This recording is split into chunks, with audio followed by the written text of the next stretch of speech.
Saudações. No vídeo anterior, nós vimos que para funcionar, uma economia precisa, vamos chamar de superestrutura, como o bom velho alemão da Renânia disse. O que seria essa superestrutura? Basicamente o Estado e o ordenamento jurídico, perfeito? E do ponto de vista da infraestrutura, o Estado precisa de trabalhadores, precisa de empresas, precisa de recursos, precisa de fontes de energia e precisa de maquinário, ferramentas.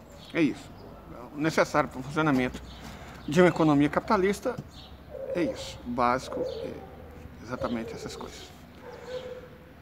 Isso explica porque a Europa está caminhando para uma situação absolutamente insustentável. O Estado, ele faz um meio de campo entre a classe trabalhadora e os empresários. Claro que ele não é um juiz imparcial. Ele sempre toma o lado das empresas, certo? Nós, inclusive, demos exemplos no vídeo anterior. O Estado toma o lado dos empresários. Mas, minimamente, ele protege os trabalhadores. Na verdade, ele protege os empresários da revolta trabalhadora, né?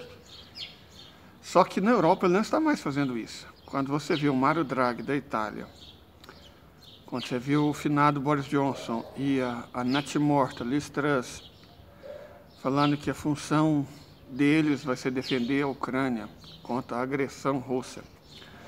Quando você vê o Scholz destruindo a economia da Alemanha para defender os interesses de outro país, no caso dos Estados Unidos, porque ele está fazendo isso.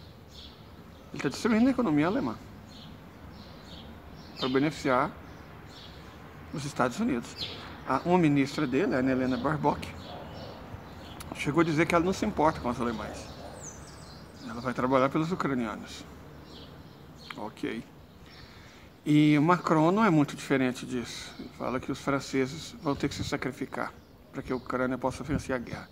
Então nós temos os 4 governantes das maiores economias da Europa trabalhando para defender interesses dos Estados Unidos, da banca e da OTAN. Na Ucrânia, eles não estão preocupados com o que está acontecendo com os respectivos povos, com os trabalhadores, não estão minimamente preocupados. Os 4 foram ajudados pelo fato de que a esquerda europeia trocou a defesa dos trabalhadores pelo wokeísmo. É isso, vamos jogar as cartas aqui. A esquerda europeia não defende mais trabalhadores e trabalhadoras. A esquerda agora é wokeísta, certo? Liberal wokeísta. Então não tem mais esquerda na Europa praticamente. Você tem alguns partidos pequenos, né, como a esquerda, acho que é Die Linke, né, na Alemanha. Mas no Reino Unido você não tem mais. Os trabalhistas são liberais wokeístas. Na França, o princípio básico também é o wokeísmo. Só tem mais o Partido Comunista, que ainda defende o trabalhador. Na Itália, igualmente, só o Partido Comunista ainda defende trabalhadores. O resto é wokeísta. Certo? Então, os trabalhadores estão, Deus dará. Se eles não se tornaram gays, eles estão perdidos. Eles não têm mais quem os defenda. Essa é a realidade. Certo? Gosto, senhor, não, isso é outra coisa. A realidade é essa. E aí vamos ao outro ponto que é mais importante ainda. Eu já havia explicado que a Europa é pobre. Ela fez a riqueza no século XV, XVI, XVII, XVIII, XIX, XX, porque ela conseguia roubar de quem tinha recursos. A Europa roubava recursos, pilhava, pirateava, escravizava. Por isso ela era rica, porque ela não é rica. A quantidade de terras férteis na Europa é muito limitada. Recursos hídricos são limitados. Ela não tem ouro, não tem prata, não tem ferro, não tem alumínio, não tem gás, não tem petróleo, quantidades limitadas de carvão mineral, não produz barras de urânio. Então, ela é muito pobre em recursos minerais. Você tem um país ou outro que tem uma coisinha, mas, gente, não pensa que o ferro da Suécia ou que o antimônio da Espanha vai salvar a Europa, não. Não tem recurso em quantidade suficiente, ponto.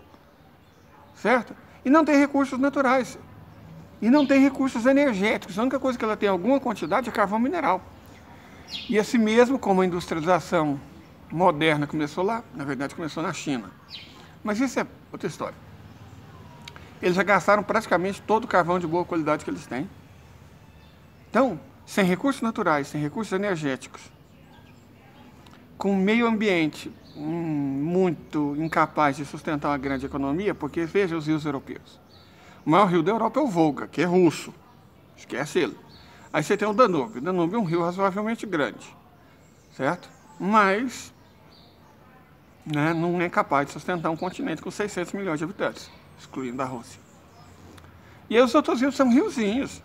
Rio na faixa de 1.000 quilômetros, certo? Só em Goiás nós temos 3. Pará deve ter uns 10. Você tem o quê? Os rios com D da Ucrânia, que vai ser russa. Don, Dnieper, Dniester, certo? O Danúbio, que também deságua do Mar Negro, já falamos.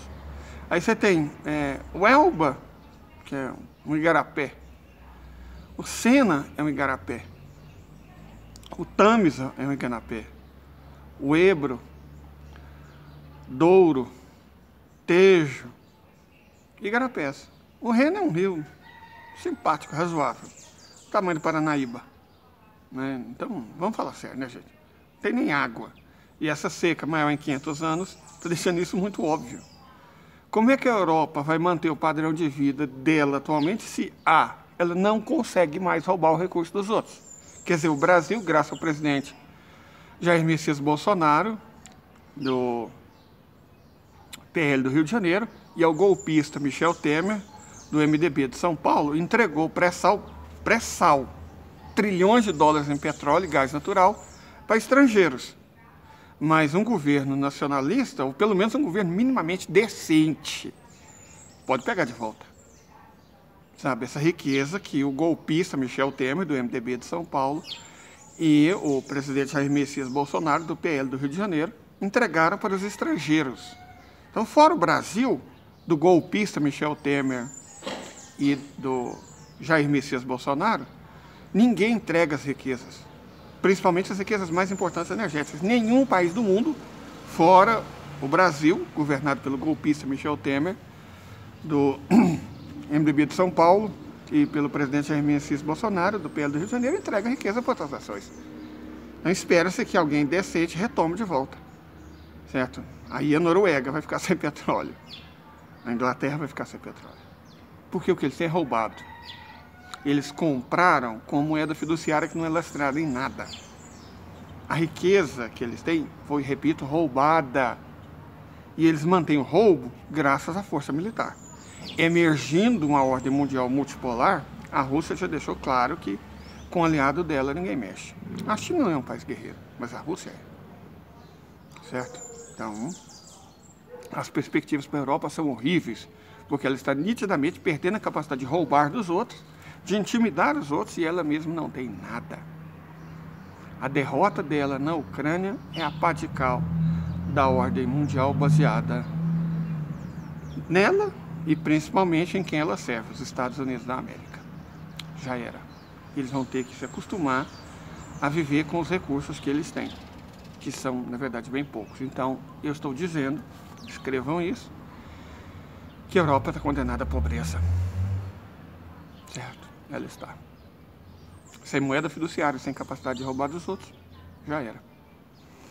Bom, curtem, comentam, indiquem, compartilhem, se inscrevam e tenham um ótimo dia, certo?